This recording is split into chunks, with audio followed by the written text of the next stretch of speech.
Si tu savais qu'un seul mot pouvait faire qu'elle pense à toi jour et nuit, qu'elle te cherche, qu'elle s'imagine entre tes bras même quand tu n'es pas là, le dirais-tu?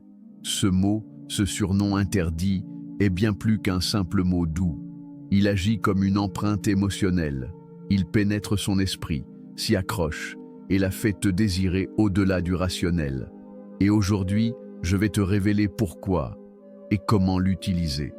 Avant d'aller plus loin, je veux que tu restes jusqu'à la fin de cette vidéo, car je vais te partager un secret que même la plupart des coachs en séduction ignorent. Et crois-moi, quand tu comprendras ça, plus aucune femme ne te verra de la même façon. Le philosophe stoïcien Sénèque disait « Celui qui sait contrôler ses mots contrôle les cœurs ». En séduction, c'est exactement pareil. La majorité des hommes parlent pour plaire. Le stoïcien, lui, parle pour marquer. Et c'est là qu'intervient ce qu'on appelle le surnom émotionnel. Un surnom n'est pas seulement un mot mignon. C'est une encre psychologique. Il lie son émotion à ton image. Si tu l'emploies avec justesse, tu peux créer une addiction émotionnelle si profonde qu'elle aura l'impression que ton absence est un vide. 1. Pourquoi les surnoms créent l'obsession? En psychologie, on appelle ça l'association affective. Chaque fois que tu utilises un mot chargé d'émotion, le cerveau enregistre la sensation qui l'accompagne. Imagine, tu l'appelles « mon feu calme ». Ce n'est pas un mot banal, c'est un contraste. Il lui dit « tu es passionné, mais apaisante à la fois ». Tu viens de créer un paradoxe émotionnel, et le cerveau adore ça. Pourquoi? Parce qu'il se met à chercher le sens, il veut comprendre. Et quand une femme cherche à comprendre ce que tu veux dire, elle pense déjà à toi. Ce n'est pas le surnom lui-même qui l'obsède, c'est l'énergie et la symbolique que tu y mets. 2. Le surnom interdit. Voici le secret, ne l'appelle jamais comme les autres. Les hommes l'appellent bébé, ma belle, princesse. Mais toi, tu dois créer une empreinte. Choisis un mot qui n'appartient qu'à vous deux.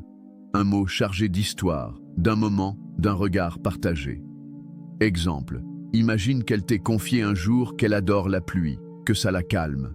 Appelle-la « ma tempête tranquille ».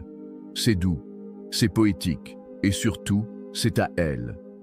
Chaque fois qu'elle entendra la pluie, elle pensera à toi. Tu viens de créer une connexion sensorielle. Et c'est ça, le surnom interdit. Celui qui ne doit pas être copié, car il porte votre intimité émotionnelle. 3. Le stoïcisme et la maîtrise du mot. Le stoïcien ne parle jamais pour séduire, il parle pour révéler. Quand tu lui dis ce surnom, fais-le avec calme, sans chercher sa réaction. Car ce qui rend un mot puissant, ce n'est pas le ton, mais la maîtrise. Regarde dans ses yeux et laisse le silence peser juste après.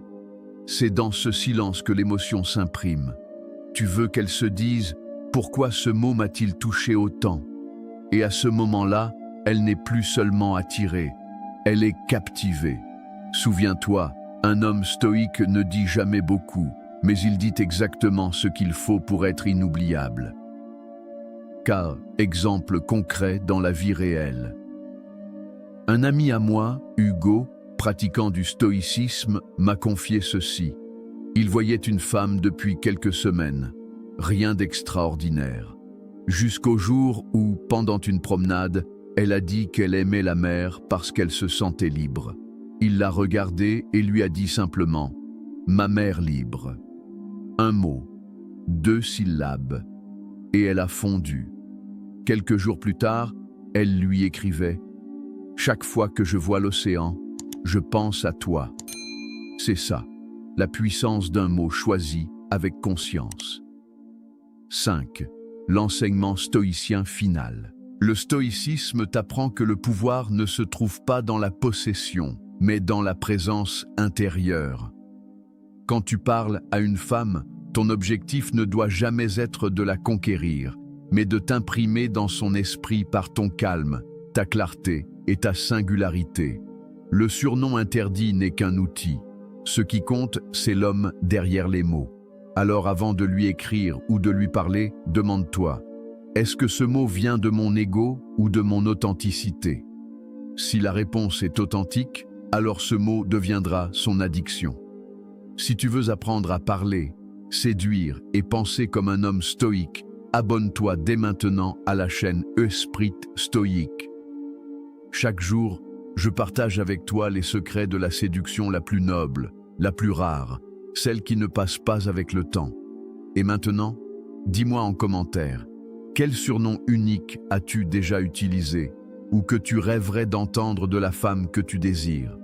Souviens-toi, les mots peuvent passer, mais l'émotion reste gravée, et celui qui sait choisir ses mots devient inoubliable.